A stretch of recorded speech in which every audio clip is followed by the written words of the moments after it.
I get asked often is how do we make sure that the goats are not eating anything toxic or that there's not toxic plants in the areas where they're going to graze. We don't ever take the goats somewhere blind. Like we don't just go and drop them off without looking at the place first. I always go and do a site visit ahead of time and we'll look at it, we'll walk the property. We're looking for things like what are dangers that are in there, toxic plants, if we're in a backyard, is the fence high enough? There's a lot of things that we're looking at to make sure that the goats are safe. And I won't take a job if the toxicity overall is too much. Now here's the thing about toxic plants. So many, the vast majority of the plants that the goats eat in our area have a certain level of toxicity. That's Russian thistle, that's kochia, sacred datura, and a lot of different nightshades that we have. So many of those plants have levels of toxicity.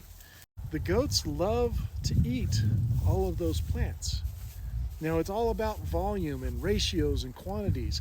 So it's the number of goats to the amount of toxicity in an area. So the goats do very well on a lot of these plants that have certain levels of toxicity. They like them, they're tasty, and they are nutritious. But too much of a good thing can be bad at times. So as a manager of all that, it's our duty to make sure that they're not in an area that they're getting too much of that. We might go in to a grazing area in the forest where there's a lot of different forages and there's a certain level of toxicity, say in a silverleaf nightshade.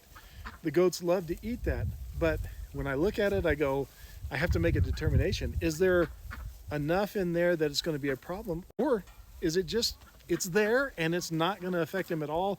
The goats are going to eat it and we're going to be reducing some more of those invasive plants. And that's the majority of what we do. The goats do very well if it's in moderation.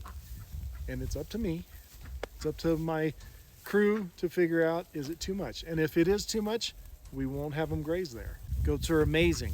They can handle a lot of stuff and they can thrive on it and do very well on plants that might be considered toxic. Thanks for that question. Have a good day.